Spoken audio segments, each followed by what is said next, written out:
बहुत सिंपल रखने वाला हूँ video. How to get good score in your GRE, as simple is that. थोड़ा मैं पहले बैकग्राउंड दे देता हूँ मेरा personally. So Anushk graduated from University of Notre Dame. मेरा GRE स्कोर 330 था and I also scored 730 in my GMAT। अब अपन GRE की क्यों बात कर रहे हैं, क्योंकि GRE के थ्रू ही मुझे नॉटर डैम में एडमिट मिला था। GRE के थ्रू ही I got admitted to Columbia, वहाँ के मार्केटिंग प्रोग्राम में।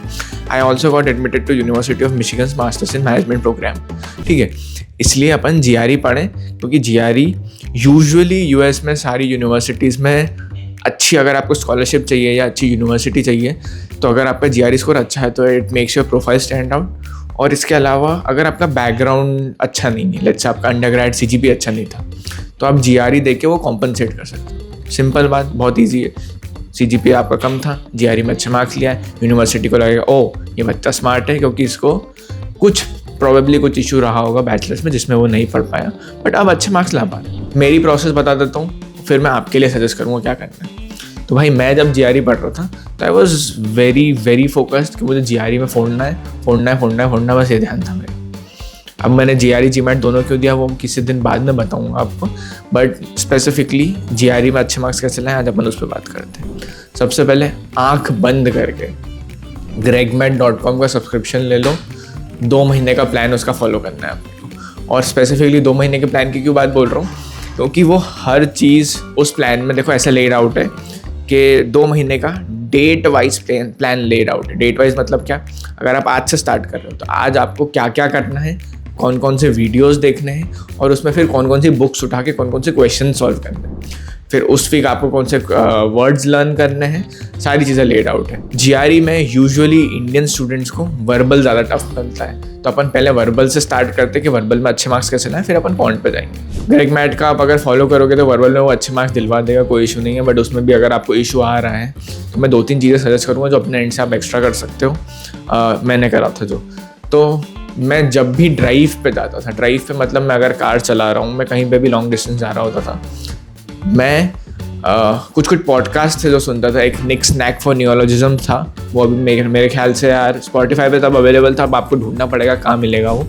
तो वो नए वर्ड सिखाता था और उनकी मीनिंग समझाता और कैसे याद रखें। ठीक है, निमोनिक डिवाइसेस भी सिखाता था कि कैसे याद रखें। तो आप अगर GRE का वर्बल पढ़ रहे हो तो आपको बहुत सारा वोकैब याद करना पड़ेगा नया। अगर आपका इतना स्ट्रॉन्ग वोकैब नहीं है तो आपको नया याद करना पड़ेगा। सिंपल, वो याद करने के लिए सबसे इजी तरीका होता है निमोनिक डिवाइसेस सीखना। निमोनिक डिवाइसेस क्या होते हैं, कोई भी आपने नया वर्ड सीखा तो वो नया वर्ड का साउंड आप किसी दूसरी तीसरी चीज़ से अगर रिलेट कर सकते हो तो बहुत इजी है आपको सीखना। तो जैसे कि एक मैं GRE वर्ड बताता हूँ, प्रिकेरियस का मतलब होता है कि गिर सकती है कोई चीज़ या ढंग से नहीं रखी हुई है। तो लेट्स से इफ आई से के क्या है ये प्रेस है, ये प्रिकेरियसली प्लेस्ड है, मतलब ये गिर सकती है कभी भी। तो प्री केयर, अगर आप केयर नहीं करोगे, प्री केयर नहीं करोगे तो गिर सकती है, ऐसा मैंने याद रखा। तो इनको निमोनिक डिवाइसेस बोलते हैं। ऐसे आप अगर वर्बल पे ध्यान दोगे, ऐसे अगर वर्ड्स याद करोगे तो आपका बहुत फ़ायदा रहने वाला है। ठीक है, लॉन्ग ड्राइव्स पे जा रहे हो आप, वर्ड्स याद करना स्टार्ट कर दो। उसमें पॉडकास्ट चला सकते हो या यूट्यूब पे बहुत सारे वीडियोज़ हैं जो हर साल अपडेट होते हैं कि this years top 600 GRE words, this years top 700 GRE words. Repeat पे सुनते जाओ। ठीक है, अपन कार ड्राइव कर रहे हैं तो अपना ध्यान तो रोड पर रह रहा है, बट अगर वो वर्ड्स अपन बार बार सुनते जाते हैं ना, अपने दिमाग में याद आता जाएगा। और आप अगर मल्टीपल टाइम्स करोगे ना तो वो याद होता जाएगा। दूसरी चीज़ होती है वर्ड्स याद करने की, एक और स्टेप है जो आप याद करते हो उनके आप फ्लैश कार्ड्स बना सकते हो। तो इंटरनेट पे क्विज़लेट पे अवेलेबल है फ्लैश कार्ड्स, ग्रेगमैट की खुद की लिस्ट की। तो वो आप वर्ड्स याद करो, फिर वो फ्लैश कार्ड से रिवाइज करो। तो अराउंड 1200 वर्ड्स हैं ग्रेगमैट के पास। तो वो अपन ऐसे याद नहीं करना है कि एक हफ्ते अपन ने 20 याद कर लिया फिर मूव ऑन कर लिया, 20 याद कर लिया मूव ऑन कर लिया, 20 याद कर लिया मूव ऑन। ऐसे याद करोगे तो आप बहुत जल्दी भूल जाओगे। तो अपने को क्या बोलते हैं, स्पेस रेपिटेशन ऐड करना है इसमें। स्पेस रेपिटेशन एक टेक्निक होती है जिसमें बेसिकली आप जो चीज़ें याद करते हो वो कुछ टाइम बाद वापस रिवाइज करना होती है। बहुत सिंपल लॉजिक है।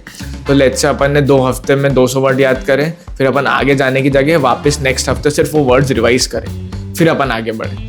ऐसे आप करोगे तो इजीली याद होता जाएगा। और फिर उसको जितने भी बार अप्लाई करोगे ना वो वर्ड्स को सेंटेंसेस में या जनरल लैंग्वेज में या लिखने में आपके, उतना आपका सीधे सीधे बढ़ता जाएगा। बहुत बहुत सिंपल लॉजिक है। दूसरी चीज़ वर्बल में तो ज़्यादा डिफ़िकल्ट होती है, वो ज़्यादा डिफ़िकल्ट होती है रीडिंग कॉम्प्रिहेंशन। बच्चों को समझ नहीं आता है, तो रीडिंग कॉम्प्रिहेंशन में एक नंबर 1 एडवाइस तो मैं ये दे दूँगा कि मेरा जो पर्सनल लॉजिक है, समझने की कोशिश मत करो। अगर आपको कुछ बड़ा का बड़ा पैसेज आ रहा है, स्किम थ्रू द पैसेज। ये मेरे टेक्निक के बाद आप करने की ज़रूरत नहीं है, बट मेरे लिए वर्क करे मैं बता रहा हूँ। स्किम थ्रू द पैसेज, पूरा पैसेज आपने स्किम कर लिया, क्वेश्चंस पे जाओ, क्वेश्चंस पढ़ो और क्वेश्चन का आंसर ढूंढो फिर पैसेज में जाके। Let's say what is this passage about, तो उतना तो आपको चलो समझ में आना चाहिए। इतना स्किम कर लो कि सिर्फ आपको पैसेज का सीन पता पड़ जाए, किसके बारे में पता पड़ जाए, दैट्स इट। उतना स्किम करना है अपने को। फिर अगला क्वेश्चन कोई पर्टिकुलर पॉइंट के बारे में है, तो यू शुड रिमेंबर कि वो पॉइंट कहाँ था पैसेज में, so you can reach back to that point और वहाँ पे आप वापस जाके देख पाओ आंसर।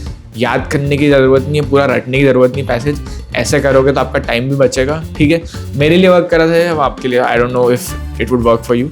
और अगर पैसेज में रीडिंग कॉम्प्रिहेंशन में लेट्स से अगर आप स्ट्रांग हो, काफ़ी स्ट्रांग हो, तो मैं एक नेक्स्ट स्टेप बता देता हूँ कि आप बहुत स्ट्रांग कैसे हो सकते हो, बुलेट प्रूफ कैसे हो सकते हो। जीमैट क्लब पे लॉगिन करना है, वहाँ पे ऑफिशियल गाइड सिलेक्ट करना है आपको फिल्टर में, और आपको वहाँ के 700 लेवल के पैसेजेस सॉल्व करना चालू कर देना है।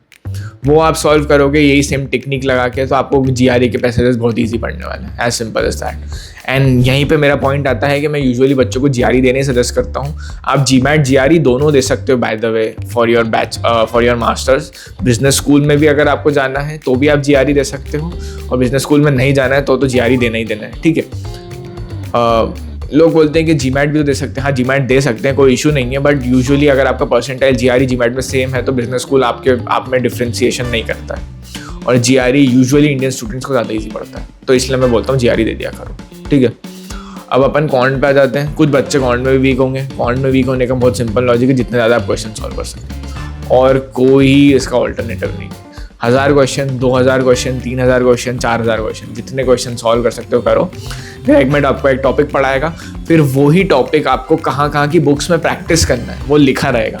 मैनहट्टन प्रेप की एक बुक होगी जो क्या बोलते हैं 1LB बुक जिसको बोलते हैं, या 2LB, मेरे को नाम याद नहीं आ रहा वो बुक का। वो बुक में वो क्वेश्चंस खोलो और सारे सॉल्व कर दो, ठीक है। उस टॉपिक के अगर आपको GMAT के क्वेश्चंस मिले तो वो भी सॉल्व करने की कोशिश करता हूँ, ताकि आपका क्वांट बहुत स्ट्रांग हो जाए।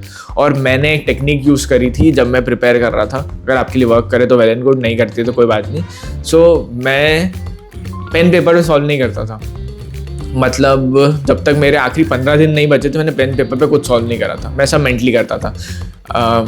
लेट्स से इक्वेशन 2 वेरिएबल की इक्वेशन है, वो भी मैं मन में ही सॉल्व करता था, भले ही मैं जैसे कि पेन पेपर नहीं लिख रहा हूँ, वैसे ऐसे हाथ से कर रहा हूँ कि विजुअलाइज कर रहा हूँ, तो मैं ऐसे सॉल्व करता ताकि मैं जल्दी सॉल्व करना सीख पाऊँ। और जब मेरे हाथ में पेन पेपर आए तो मेरी एक्यूरेसी बहुत बढ़ जाए, क्योंकि मेरे में एक्यूरेसी का इशू था, मैं सिली मिस्टेक्स खूब करता था। तो ये मैंने मेरा पर्सनल इशू सॉल्व करने के लिए मैंने क्या करा, मन में सॉल्व करना चालू करा, ताकि मैं विजुअलाइज करना चालू करूँ चीज़ें और मेरा कॉन्सेंट्रेशन बना रहे और एक्यूरेसी बढ़े।